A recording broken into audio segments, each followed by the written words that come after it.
Good morning to all the students. कैसे हैं आप सब? I hope you all are well. So students, as you know that we have discussed about the topic that is fundamental unit of life which is called cell. और हम discuss कर रहे थे इस चैप्टर के अंदर about the history of the cell. तो हमने दो साइंटिस्ट के नाम पहले हमने रीड करे थे. तो फर्स्ट इज एरिस्टोटल, जिन्हें हमने बोला था फादर ऑफ बायोलॉजी. इनके बारे में हमने पढ़ा. उसके बाद है रॉबर्ट हुक. 1665 में हमने इसका भी डिटेल स्टडी पढ़ी कि रॉबर्ट हुक ने हमें क्या एक्सप्लेन किया था. तो इन्होंने कंपेयर किया था सेल को, और सेल को कंपेयर कैसे किया था? विद द लिटिल रूम के साथ. ठीक है. और इन्होंने एक बुक भी लिखी थी जिस बुक को हमने क्या बताया था? माइक्रोग्राफिया.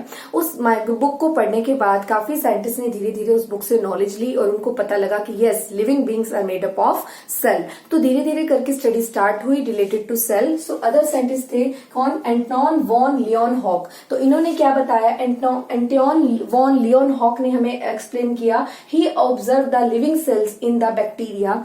और इन्होंने बहुत सारे लिविंग सेल्स को या काफी लिविंग सेल्स की स्टडी स्टार्ट करी. तो इन्होंने बैक्टीरिया में एरिथ्रोसाइट्स बेटा आरबीसी होते हैं. बैक्टीरिया में ह्यूमन मेल स्पर्म का सेल का स्ट्रक्चर ऑब्जर्व किया. तो ये चीजें ऑब्जर्व की गई with the help of Anton van Leeuwenhoek ने. ठीक है. उसके बाद अगले आए रॉबर्ट ब्राउन. रॉबर्ट ब्राउन ने क्या एक्सप्लेन करना शुरू किया? उन्होंने nucleus in the root cell of orchid plant. उन्होंने ये ऑब्जर्व किया न्यूक्लियस प्रेजेंट है ऑर्किड प्लांट में, और जो ऑर्किड प्लांट है उसकी जो रूट सेल है उसके अंदर न्यूक्लियस प्रेजेंट है. ये सबसे पहले ऑब्जर्व किया था. न्यूक्लियस को सबसे पहले ऑब्जर्व किया था रॉबर्ट ब्राउन ने. उसके बाद आए बच्चे परकिंजे ने क्या एक्सप्लेन किया? परकिंजे ने एक्सप्लेन किया अबाउट द प्रोटोप्लाज्म. प्रोटोप्लाज्म क्या होता है? जो न्यूक्लियस सेल का न्यूक्लियस होता है उसके आसपास का एरिया जिसे हम साइटोप्लाज्म बोलते हैं, वो एरिया भी, जहां पर सारी और सेल ऑर्गेनेल प्रेजेंट होती हैं, वो एरिया भी, जहां न्यूक्लियस के आसपास का एरिया जिसे हम साइटोप्लाज्म बोलते हैं, वो एरिया भी, और न्यूक्लियस के अंदर का एरिया भी. न्यूक्लियस के अंदर कोई एक कंप्लीटली जेली लाइक मटेरियल उन्होंने ऑब्जर्व किया. न्यूक्लियस के अंदर के मटेरियल को न्यूक्लियोप्लाज्म बोलते हैं, और जो न्यूक्लियस के बाहर का मटेरियल है जनरली इसे साइटोप्लाज्म बोलते हैं, but on the basis of protoplasm. तो परकिंजे ने क्या ऑब्जर्व किया कि सेल के अंदर जेली लाइक मटेरियल होता है और सेल पूरा कवर होता है एक सेल मेम्ब्रेन से, और वो जो जेली लाइक मटेरियल उसके अंदर प्रेजेंट होता है वो भी फर्दर डिवाइड है न्यूक्लियस और बाहर का एरिया साइटोप्लाज्म. तो ये भी प्रोटोप्लाज्म है. द साइटोप्लाज्म एरिया को भी प्रोटोप्लाज्म बोला है, और जो सेल के अंदर जो न्यूक्लियस है, न्यूक्लियस के अंदर के मटेरियल को न्यूक्लियोप्लाज्म बोला है. तो totally we can say that protoplasm. तो प्रोटोप्लाज्म को बेसिकली दो पार्ट्स में कैटेगराइज कर दिया. एक तो cytoplasm that area present around the nucleus, और न्यूक्लियस के अंदर का एरिया बोला न्यूक्लियोप्लाज्म. तो ये जेली लाइक सारा मटेरियल जहां पर बहुत सी चीजें प्रेजेंट हैं, जहां पर हमारे पास सारी की सारी सेल ऑर्गेनेल प्रेजेंट हैं. तो इस पूरे स्ट्रक्चर को परकिंजे ने प्रोटोप्लाज्म को डिस्कवर किया, ऑब्जर्व किया. उसके बाद आए रुडोल्फ विर्को. इन्होंने क्या बताया बच्चे? रुडोल्फ विर्को ने एक्सप्लेन किया एक कंसेप्ट ओमिनिस सेलुला ई सेलुला. ठीक है. इसका मतलब होता है कि कोई भी सेल होता है वो प्री एग्जिस्टिंग सेल से ही मिलकर बनता है. तो एक एक करके बच्चे ये स्टडी हुई. तो सबसे पहले यूनिट शुरू होते ही या फिर बायोलॉजी पढ़ते समय आपको सबसे पहले तो यही जानना है who is the father of biology? Aristotle. Then जिन्होंने बायोलॉजी के बारे में बताया, लिविंग बींग्स के बारे में बताया, वो कौन थे?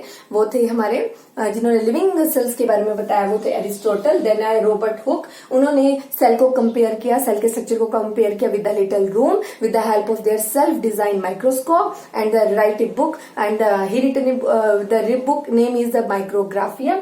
एंड देन साइंटिस्ट आए एंटोन वॉन लियोनहॉक, जिन्होंने लिविंग सेल को ऑब्जर्व किया बैक्टीरिया के अंदर, एरिथ्रोसाइट्स के अंदर और ह्यूमन मेल स्पर्म के अंदर. फिर आए रॉबर्ट ब्राउन, जिन्होंने न्यूक्लियस को सबसे पहले ऑब्जर्व किया सेल के अंदर, और वो न्यूक्लियस उन्होंने ऑर्किड प्लांट के रूट सेल के अंदर ऑब्जर्व किया. फिर आए परकिंजे, जिन्होंने सेल के अंदर एक मटेरियल बताया, उसे जेली लाइक मटेरियल उन्होंने एक्सप्लेन किया, और सारे के सारे सेल के अंदर के मटेरियल को उन्होंने प्रोटोप्लाज्म से डिफाइन किया. नेक्स्ट आए रुडोल्फ विर्को. उन्होंने बताया ओमिनिस सेलुला ई सेलुला. इसका मतलब है all the living cells form by pre existing cell. हर सेल पहले वाले सेल से ही डिवाइड होकर हमारा एक्सप्लेन होता है, और पूरा का पूरा ये बोल सकते हैं all cell are made up of pre existing cells. ठीक है. पहले वाले सेल से ही सेल बनते हैं. ठीक है. तो इस तरीके से एक्सप्लेन किया गया धीरे धीरे करके. This is the complete history related to the cell. And now we will discuss about the type of cell in a living organism. So अगर हम बात करें बच्चे type of cell in the living organism, तो living organism में जो cell हैं वो दो टाइप के हैं, यूनिसेलुलर और मल्टीसेलुलर। तो अभी हम बात करते हैं ऑर्गेनिजम्स में। ऑर्गेनिजम्स आपको पता है क्या है? तो ऑर्गेनिजम्स में जो टाइप ऑफ सेल हैं वो दो तरह के हैं। First one is called unicellular cell, और ऐसे ऑर्गेनिज्म को बोल देते हैं unicellular organism. Those organism which have only single cell like amoeba, paramecium, they are unicellular organism। तो हम बात करेंगे organisms की on the basis of cell, on the basis of cell। जितने भी लिविंग ऑर्गेनिजम्स हैं वो सेल के बेस पे दो पार्ट्स में कैटेगराइज हैं, unicellular and multicellular. Multicellular organism, fine. So organism divided on the basis of their cell. The organism has, some organism have unicellular and some organism has multicellular nature। But single cell जिनमें present होता है वो unicellular organism होते हैं, और जिनमें बहुत से सेल्स प्रेजेंट होते हैं जिनकी बॉडी में वो मल्टीसेलुलर ऑर्गेनिज्म होते हैं। तो यूनिसेलुलर ऑर्गेनिजम्स में आ जाते हैं amoeba, paramecium, yeast, bacteria etcetera. और मल्टीसेलुलर ऑर्गेनिज्म में आ जाते हैं हायर प्लांट्स, एनिमल्स, ठीक है। और जो यूनिसेलुलर ऑर्गेनिज्म होते हैं ये माइक्रोस्कोपिक नेचर के होते हैं, और मल्टीसेलुलर ऑर्गेनिज्म माइक्रोस्कोपिक नेचर के नहीं होते। यूनिसेलुलर ऑर्गेनिज्म अपनी नेक्ड आइज से, खुली आंखों से नहीं देख सकते, और मल्टीसेलुलर ऑर्गेनिज्म हम अपनी नेक्ड आइज से देख सकते हैं, ठीक है। तो आप इनके बीच में एक डिफरेंस क्रिएट करिए, difference between unicellular and multicellular organism. Organism on the basis of cell divide into two parts, multicellular, unicellular organism and multicellular. Uni नाम से क्लियर है, विच कंटेन सिंगल सेल, और multicellular which contain number of cell, ठीक है। The body form by multicellular organism by the number of cells, ठीक है। Those are completely visible with the naked eyes, ठीक है। और unicellular organism are microscopic, they are not visible with the naked eyes, fine. So now we will discuss about the topic cellular diversity. तो बच्चे इस cellular diversity के अंदर हम क्या रीड आउट करेंगे? सेलुलर डाइवर्सिटी मतलब सेल से रिलेटेड डाइवर्सिटी, मतलब सेल के बारे में डिटेल। तो इस टॉपिक के अंदर हम रीड करेंगे सेल की शेप, सेल का शेप, साइज और सेल का नंबर। तो हर ऑर्गेनिज्म के अंदर सेल का शेप डिफरेंट होता है, क्योंकि सेल की शेप डिपेंड करती है कि कोई बॉडी कैसा फंक्शन करती है। तो जो ऑर्गेनिज्म जैसा फंक्शन करता है उस हिसाब से उसकी सेल की शेप होती है। और कुछ फैक्टर्स भी हैं जिनपे सेल की शेप डिपेंड करती है, like viscosity, rigidity, locomotion, surface tension, these are the factors due to which cell की जो शेप है जैसा फंक्शन परफॉर्म करेगी, और ये फैक्टर्स कुछ अप्लाई होते हैं जिसके कारण सेल की जो शेप है वो डिफर करती है।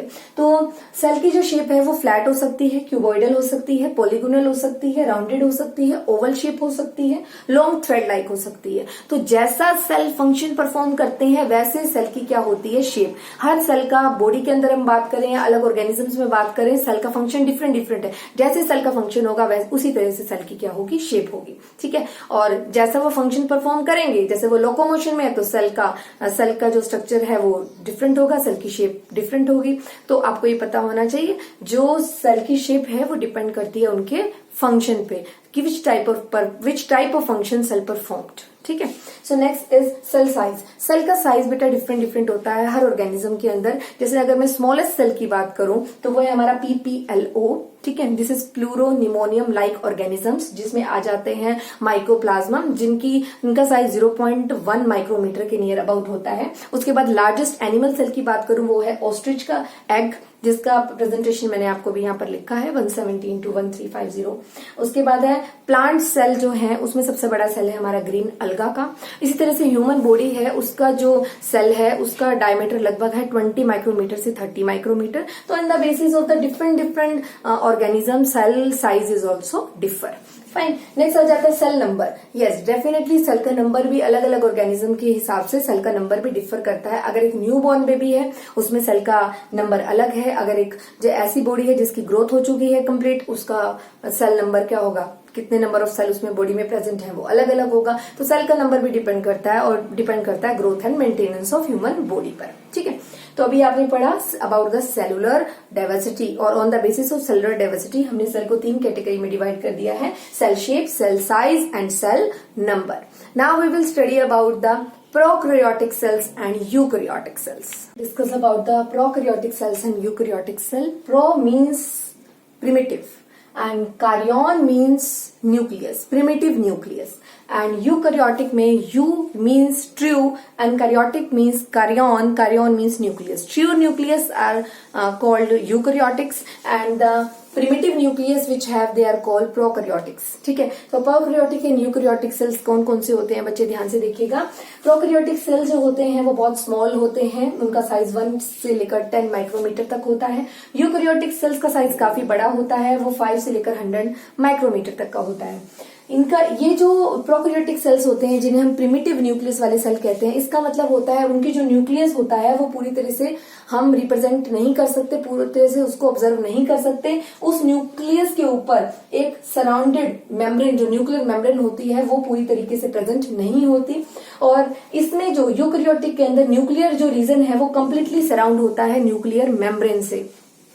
इसमें जो मेम्ब्रेन बाउंड ऑर्गेनेल, आपको अभी इतना पता होने के बाद ये भी पता चल जाएगा, जो सेल है आपको पता लगा एक सेल है, कंपार्टमेंट लाइक स्ट्रक्चर है, या आप ऐसे भी बोल सकते हैं लिटिल रूम लाइक स्ट्रक्चर है. उसमें सेंटर में क्या प्रेजेंट है, न्यूक्लियस प्रेजेंट है. और आसपास के एरिया को अभी हमने क्या बोला, सेंटर के एरिया को हमने न्यूक्लियोप्लाज्म बोला, आसपास के एरिया को हमने साइटोप्लाज्म बोला, और कंप्लीटली जेली लाइक मटेरियल को अकॉर्डिंग टू परकंजे हमने बोला वो प्रोटोप्लाज्म. तो इस एरिया में कुछ power house of the cell like, या फिर हम बोल सकते हैं काफी सेल ऑर्गेनेल प्रेजेंट होती हैं.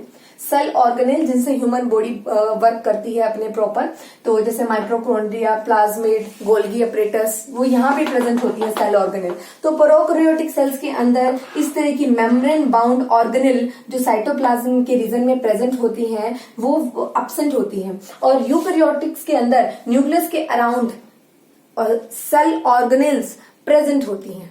ठीक है, तो इतना आपको पता होना चाहिए. प्रोकैरियोटिक मींस प्रिमिटिव न्यूक्लियस वाला, जिनके अंदर जिनका न्यूक्लियस जो पूरी तरीके से अच्छे से न्यूक्लियर मेम्ब्रेन से कवर नहीं होता, जो वो हमें पूरी तरीके से आइडेंटिफाई नहीं हो पाता. और यूकैरियोटिक में क्या होता है, nuclear region is completely surrounded by membrane, that is called nuclear membrane. इतना सा डिफरेंस है इनके बीच में, प्रोकैरियोटिक और यूकैरियोटिक के बीच में. फाइन. तो और प्रोकैरियोटिक हमें ब्लू ग्रीन अलगा में बैक्टीरिया में दिखाई देते हैं, और यूकैरियोटिक्स हमें Animalia kingdom, Plantae kingdom. Animalia kingdom क्या है, एनिमल्स के लिए को रिप्रेजेंट कर रहा है, और प्लांटे किंगडम क्या है, प्लांट्स को रिप्रेजेंट कर रहा है. वहां दिखाई देते हैं हमें यूकैरियोटिक सेल्स. ठीक है, तो आपको सबसे इंपॉर्टेंट क्वेश्चन है difference between prokaryotic and eukaryotic cells. ठीक है, तो इतना जानने के बाद in the next class we will discuss further topics of this chapter. So आज के लिए इतना ही. Do your work neat and clean and regularly.